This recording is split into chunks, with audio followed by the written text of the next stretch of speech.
Olá, a paz do Senhor esteja com você. Aqui é Cássia Moreira e vamos fazer a leitura do capítulo 6 de João, que diz assim: Depois disso, partiu Jesus para o outro lar do mar da Galileia, que é o de Tiberíades, e grande multidão o seguia porque via os sinais que operava sobre os enfermos. E Jesus subiu ao monte e assentou-se ali com os seus discípulos. E a Páscoa, a festa dos judeus, estava próxima. Então Jesus, levantando os olhos e vendo que uma grande multidão vinha ter com ele, disse a Filipe: Onde compraremos pão para estes comerem? Mas dizia isso para o experimentar, porque ele bem sabia o que havia de fazer. Respondeu-lhe Filipe: 200 denários de pão não lhes bastarão, para que cada um deles tome um pouco. E um dos seus discípulos, André, irmão de Simão Pedro, disse-lhe: Está aqui um moço que tem 5 pães de cevada e 2 peixinhos. Mas que é isso para tantos? E disse Jesus: Mandai assentar os homens. E havia muita relva naquele lugar. E assentaram-se os homens em número de quase 5.000. E Jesus tomou os pães e, havendo dado graça, repartiu-os pelos discípulos, e os seus discípulos pelos que estavam assentados, e igualmente também os peixes, quanto eles queriam. E quando estavam saciados, disse aos seus discípulos: Recolhei os pedaços que sobejaram, para que nada se perca. Recolheram-nos, pois, e encheram 12 cestos de pedaços dos 5 pães de cevada, que sobejaram aos que haviam comido. Vendo, pois, aqueles homens o milagre que Jesus tinha feito, diziam: Este é verdadeiramente o profeta que devia vir ao mundo. Sabendo, pois, Jesus que haviam de vir arrebatá-lo para o fazerem rei, tornou a retirar-se ele só para o monte. E quando veio a tarde, os seus discípulos desceram para o mar. Vamos refletir sobre essa passagem, que é mais um milagre de Jesus diante dos seus discípulos. 3 coisas importantes que nós devemos observar nesse texto é que Jesus, ele sabia o milagre que Deus iria fazer através da vida dele. O segundo é que Jesus, ele queria ensinar os seus discípulos que para Deus todas as coisas são possíveis. E o terceiro, Jesus queria ensinar que onde ele estava haveria sempre abundância e nunca faltaria nada. Então, esses 3 pilares fortes desse texto nos ensina que quando nós caminhamos com Jesus, independente das circunstâncias, nada nos faltará. Jesus, ele é o bom pastor, e quando ele anda, por onde ele anda, as coisas começam a florescer. As coisas acontecem de uma forma sobrenatural e não naturalmente. O que Jesus queria ensinar para aquele povo é que ele era o sobrenatural, é que ele era o Filho de Deus, e quando ele se colocou na posição de filho, as coisas sobrenaturais começariam a acontecer. Porque vocês imaginem que Jesus, ele testou Filipe, e por que ele escolheu Filipe? Porque talvez no coração de Filipe estava alguma dúvida. Porque talvez no coração de Filipe, ele não acreditava que algo milagroso poderia acontecer. Então Jesus reafirmou para ele, fazendo a pergunta, para que ele entendesse, quando ele visse o milagre acontecer, que Jesus é o dono dos milagres. E vamos continuar no versículo 17. E entrando em um barco, atravessaram o mar em direção a Cafarnaum. E era já escuro, e ainda Jesus não tinha chegado junto deles. E o mar se levantou, porque um grande vento assoprava. E tendo navegado uns 25 ou 30 estádios, viram a Jesus andando sobre o mar e se aproximando do barco, e tiveram medo. Mas ele lhes disse: Sou eu, não temais. Então eles de boa mente o receberam no barco, e logo o barco chegou à terra para onde iam. Esse texto que fala sobre essa passagem onde Jesus anda sobre as águas é mais um sinal de milagre do Senhor Jesus, porque Jesus ele reafirma nessa passagem que ele é o dono de toda a tempestade, de todo o vento temporal. Os discípulos estavam no barco e os discípulos ficaram com medo, porque havia muita tempestade, havia muito vento. E diante desse vento que assoprava, um grande vento, assim como diz as Escrituras, eles viram a Jesus e Jesus ele estava andando sobre o mar. Jesus ele reafirma para os discípulos: eu estou aqui e onde eu estou, vocês não precisam temer, porque nada vai acontecer.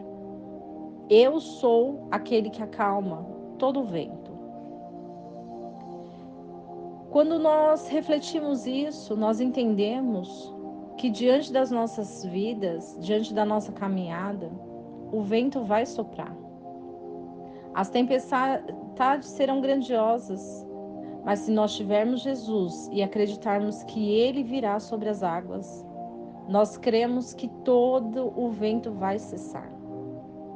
Vamos continuar no versículo 22, que diz assim: no dia seguinte, a multidão que estava do outro lado do mar, quando viu que não havia ali mais do que um barquinho, a não ser aquele no qual os discípulos haviam entrado, e que Jesus não entrara com seus discípulos nele, mas que os seus discípulos tinham ido sozinhos.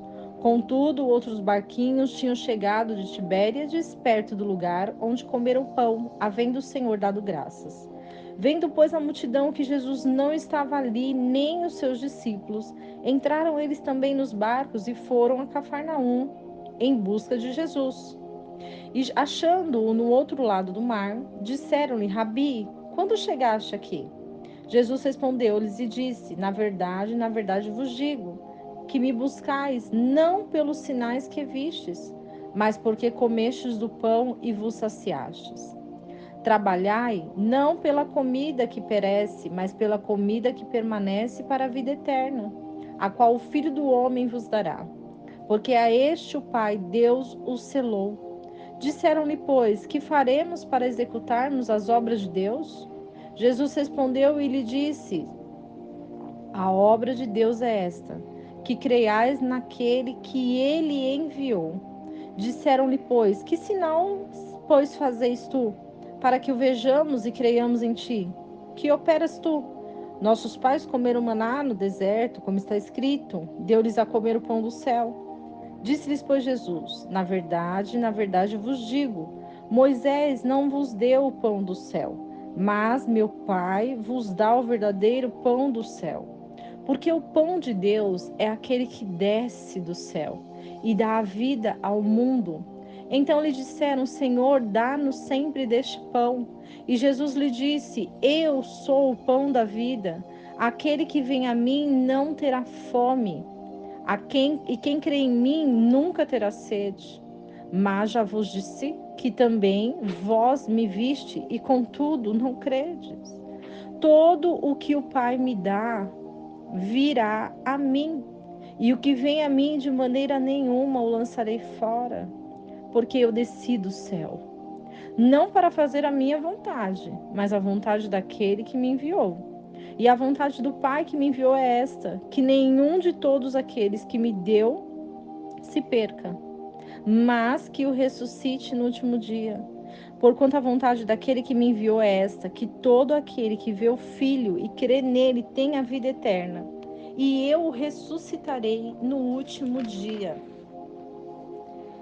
Vamos refletir nessa passagem que fala a observância de Jesus quando vê aquela multidão seguindo ele. Aquela multidão que ele alimentou seguia ele, por quê? Não pelos sinais, mas porque eles foram alimentados e saciados. As pessoas queriam comer, as pessoas queriam se alimentar e por isso que elas seguiam Jesus. E quando Jesus falou essa verdade, aí as pessoas falaram: o que nós faremos para executarmos essa obra divina, essa obra de Deus?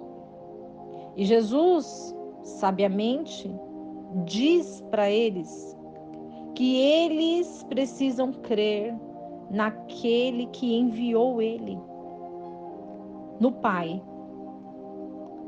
E eles precisariam crer que Jesus desceu do céu para fazer a vontade do Pai e não a própria vontade. Jesus estava ali para servi-los, mas mesmo assim eles não acreditaram em Jesus. Vamos para o versículo 41, para dar continuidade, que falam assim: murmuravam, pois, dele os judeus, porque dissera: eu sou o pão que desceu do céu. E diziam: não é este Jesus, o filho de José, cujo pai e mãe nós conhecemos? Como, pois, diz ele: desci do céu? Respondeu, pois, Jesus e disse-lhes: não murmureis entre vós. Ninguém pode vir a mim se o Pai que me enviou não o trouxer. E eu o ressuscitarei no último dia. Está escrito nos profetas, e serão todos ensinados por Deus. Portanto, todo aquele que o Pai ouviu e aprendeu, vem a mim. Não que alguém tenha visto o Pai, a não ser aquele que veio de Deus. Este viu o Pai. Na verdade vos digo que aquele que crê em mim tem a vida eterna. Eu sou o pão da vida. Vossos pais comeram o maná do deserto e morreram. Este é o pão que desce do céu, para que o que dele comer não morra. Eu sou o pão vivo que desceu do céu. Se alguém comer deste pão, viverá para sempre. E o pão que eu darei é minha carne, a qual eu darei pela vida do mundo. Disputavam, pois, os judeus entre si, dizendo: como pode este nos dar a sua carne a comer? Jesus, pois, lhes disse: na verdade vos digo que se não comerdes a carne do Filho do Homem e não beberdes o seu sangue, não tereis vida em vós mesmos. Quem come a minha carne e bebe o meu sangue tem a vida eterna, e eu o ressuscitarei no último dia. Porque a minha carne é verdadeiramente comida e o meu sangue verdadeiramente é bebida. Quem come a minha carne e bebe o meu sangue, em mim permanece e eu nele. Assim como o Pai que vive me enviou e eu vivo pelo Pai, assim quem de mim se alimenta também viverá por mim. Este é o pão que desceu do céu, não é o caso de vossos pais que comeram maná e morreram. Quem comer este pão viverá para sempre. Ele disse essas coisas na sinagoga, ensinando em Cafarnaum. Muitos, pois, dos seus discípulos, ouvindo isso, disseram: duro é esse discurso, quem o pode ouvir? Sabendo, pois, Jesus em si mesmo que os seus discípulos murmuravam disso, disse-lhe: isso vos escandaliza? Que seria, pois, se visseis subir o Filho do Homem para onde primeiro estava? O Espírito é o que vivifica, a carne para nada aproveita. As palavras que eu vos disse são espírito e vida, mas há alguns de vós que não creem, porque Jesus bem sabia desde o início quem eram os que não criam e quem era o que havia de entregar. E dizia: por isso eu vos disse que ninguém pode vir para mim, se por meu Pai não lhe for concedido. Desde então, muitos dos seus discípulos tornaram para trás e já não andavam com ele. Então disse Jesus aos 12: quereis vós também retirar-vos? Respondeu-lhe, pois, Simão Pedro: Senhor, para quem iremos nós? Tu tens as palavras da vida eterna, e nós temos crido e conhecido que tu és o Cristo, o Filho de Deus vivente. Respondeu-lhe Jesus: não vos escolhi eu a vós, os 12, e um de vós é um diabo. E isso dizia ele de Judas Iscariotes, filho de Simão, porque este o havia de entregar, sendo um dos 12. Aleluias. Esse versículo, né, esse capítulo que nós lemos agora, versículo do 41 até o 71, fala sobre Jesus ser o pão da vida. O pão da vida que é diferente desse pão que nós nos alimentamos na carne. Porque nem só de pão vive o homem, mas da palavra de Deus. Jesus estava se referindo que ele é a palavra de Deus, que ele é o sumo e verdadeiro Cordeiro que deu a vida por todos nós. Que ele desceu do céu. Mas por que desceu? Porque ele já estava no céu. E quando Jesus fala assim, que seria, pois, se visseis subir o Filho do Homem para onde primeiro estava? O que seria? Porque nem descendo Jesus conseguia colocar a verdade na mente daquelas pessoas, porque elas não entendiam quem ele era, porque elas não queriam entender quem ele era, porque eles duvidavam de Jesus, porque eles não acreditavam que ele era o dono do milagre, mesmo vendo os milagres. E muitos que acompanharam Jesus, acompanharam ele por interesses pessoais, não por interesses espirituais. Mas os 12, quando Jesus pergunta para eles, vocês querem se retirar? Eles, de tanto que eles conviviam com Jesus, eles falaram, como que nós vamos nos retirar, que se só o Senhor tem as palavras da vida eterna, e é o que eu quero, é a vida eterna. O que nós buscamos é a vida eterna. Nós precisamos entender isso, que o nosso caminho é a vida eterna, as coisas daqui vão passar. Jesus relata 2 vezes que o maná foi dado ao deserto por Moisés, por intermédio de Moisés, porque foi o pai que deu. Mas que essa descendência morreu, eles foram mortos. Mas Jesus está dizendo aqui que ele promete vida eterna, porque ele vai ressuscitar. Ele vai ressuscitar aqueles que fazem a vontade do Pai. É uma promessa dele. É uma promessa onde ele fala e ele declara isso. E quando ele declara isso, não há como sair dos pés do Senhor Jesus, não há como não crer nessa palavra, porque ele é o pão vivo que desceu do céu. Quem tem ele tem a vida eterna. Quem se acha nesse caminho tem a vida eterna. Quem se coloca nesse lugar tem a vida eterna. Ele diz no versículo 40, porquanto a vontade daquele que me enviou é esta, que todo aquele que vê o Filho e crê nele tenha a vida eterna. E eu ressuscitarei no último dia. Nós precisamos ver Jesus. Nós precisamos crer em Jesus. Nós precisamos abrir os olhos para olhar para Jesus. E como nós fazemos isso, missionária? Seguindo os passos dele, dando a mão para ele. E é por isso que Jesus, ele falava para os discípulos, estejam comigo, fiquem aqui, porque eu sou o caminho. Mas Jesus não prendia eles e falava, se vocês quiserem, vocês podem ir. E quando Jesus, ele fala que um deles vai trair, é porque havia necessidade, para que os discípulos entendessem que nós não podemos confiar nos homens, mas nós temos que confiar no plano divino de Deus.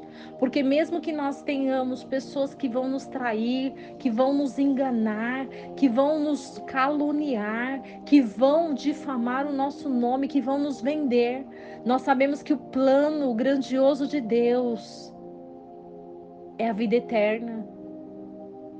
Então que nós possamos nos aproximar cada vez de Deus, crendo que os passos do Messias nós vamos seguir, e crendo que quando nós seguirmos esses passos, nós encontraremos face a face com o Senhor Jesus e nós anunciaremos ao mundo a salvação. Então quero que você feche os seus olhos agora e ore comigo neste momento. Ó Pai, que nos ensina a cada dia como seguir os passos do Messias. Como ser, Pai, aquilo que o Senhor projetou como seu filho, porque a palavra diz, porque o Senhor Jesus é a palavra, e ele disse que se nós não bebermos do seu sangue e nós não tomarmos e comermos da sua carne, nós não poderemos ver a vida eterna. E nós queremos a vida eterna, nós queremos a eternidade contigo, Senhor. Nós queremos a eternidade ao seu lado, porque o que adianta vivermos neste mundo que é passageiro e não ter a sua presença? Nós queremos a sua presença. Então nos ajuda, nos ensina nessa caminhada, nos ensina dessas palavras grandiosas, o quão precioso é estar face a face com o Senhor. Oh, Pai, que as pessoas certas ouçam essa oração, que as pessoas certas ouçam essa palavra e que juntos possamos conquistar o reino dos céus, que juntos possamos compartilhar, que juntos possamos crer e acreditar no Seu Filho, que nós possamos caminhar diante da Sua presença e que este dia, Senhor, seja um dia de bênção, seja um dia de vitória e seja um dia de conquista para aqueles que creem nessa palavra, daquela que o Senhor enviou. Eu creio, Senhor, que o Senhor me enviou para pregar as boas novas, para falar do seu amor, para falar do seu Filho amado e para que todos aqueles que creem nessa palavra, que sejam transformados, que sejam restaurados e sejam edificados pela sua presença. Amém.